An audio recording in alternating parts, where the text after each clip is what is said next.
professora Cristina, da Universidade Estadual do Rio Grande do Sul. Tenho a satisfação de estar aqui hoje com vocês para compartilhar uma atividade que eu tenho feito ao longo dos anos com os meus alunos, principalmente quando eu trabalhava na educação básica com os meus estudantes do ensino fundamental e também ensino médio, também trabalhei com a educação de jovens e adultos. E essa atividade, ela traz a perspectiva do trabalho com os balões. Balões, atividade com balões na educação musical. Mas fiquei pensando sempre, ao trabalhar com os alunos, é importante que também a gente saiba um pouco a respeito desses materiais com os quais a gente está trabalhando e sabendo de um pouco da sua historicidade. Então, eu trago um pouco dessa atividade, mas eu queria compartilhar com vocês também um pouco desse aspecto histórico aí. Não sei se vocês sabem, mas os balões, esses balões de gás que a gente conhece de látex, eles remontam já bastante tempo. Lá por volta de 1300, por exemplo, quando nós tivemos a civilização asteca, eles já usavam esses balões, mas não eram os balões de látex, não. Eram os balões que eram originados principalmente de vísceras de animais, e os esquimós também usavam isso, e os índios, e muitas vezes eles usavam de animais marinhos, utilizavam de peixes, de baleias, enfim, e era já naquela época destinado à brincadeira. Isso é muito importante, então a gente vê que esse material que a gente usa hoje também era utilizado como brinquedo. Aí mais futuramente, aí por volta do século XIX, meados do século XIX, particularmente 1824, o Michael Faraday, que era um inglês, ele era do Royal Institute de Londres, e ele fez um experimento com balões e hidrogênio. E esses balões ele fez a partir do látex da seringueira, Então extraiu o látex da seringueira e fez o balão de látex que era para um experimento. Um ano depois, mais ou menos, em 1825, Thomas Hancock, ele fez uma espécie de promoção, enfim, começou a utilizar o balão de látex de uma maneira comercial, mas ele usava o princípio do faça você mesmo, e aí com uma espécie de kit destinado às famílias. Isso foi muito interessante. Então, 1825 a gente já tem isso. Mas, efetivamente, a gente tem apenas em 1930 este uso bastante mais intenso dos balões de látex.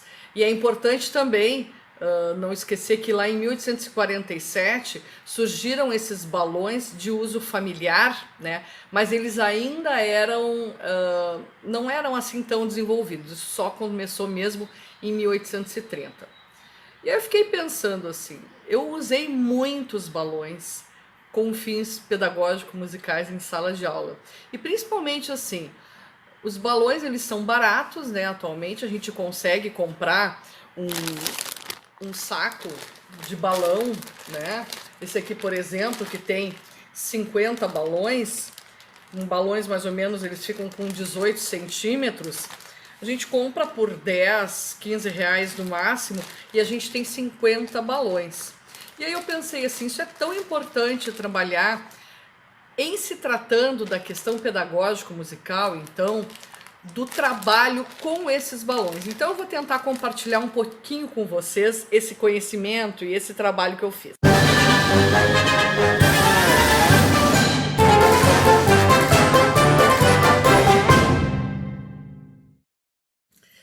Então, o balão, eu trouxe um balão aqui amarelo, ele fica com cerca de 18 centímetros mais ou menos, e acho que alguns aspectos, principalmente antes de trabalhar com esses materiais, nós devemos cuidar com as crianças, não é?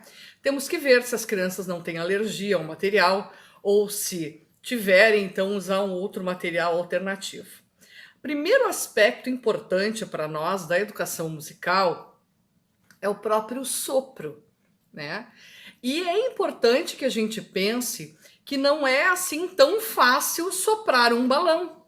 Tem pessoas que, inclusive na idade adulta, ainda não conseguem soprar o balão. Então, esse é um aspecto que nós devemos cuidar. As crianças pequenas vão adquirindo este hábito aos poucos, mas já trabalhei também com a educação infantil, com crianças pequenas, enfim, aí por 3, 4 anos. Esse trabalho de soprar, de começar a trabalhar com isso, é importante também ser feito. Então, soprar o balão.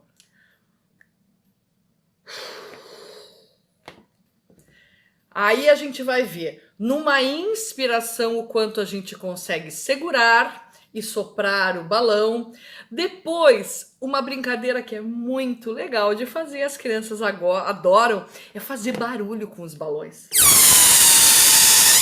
Por exemplo, isso é importante brincar. E aí daqui a pouco a gente vai ter outros sons que nós podemos fazer com os balões.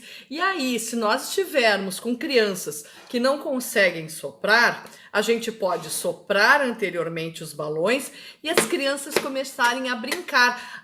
E aí se estourar o balão? Se estourar o balão não tem problema. Aí a gente tem inclusive esse som do balão estourado. Então tem o som do balão sendo esvaziado, e ele produz diversos tipos de sopro, de som. A gente pode produzir um som mais agudo ou um som mais grave. Então, aí as crianças podem começar a experienciar como é que é esse som. Esse som é mais fino, ele é mais grosso. Nós podemos, obviamente, agudo ou grave. A gente pode produzir o som, as crianças podem produzir o som e podem pensar sobre essa sonoridade.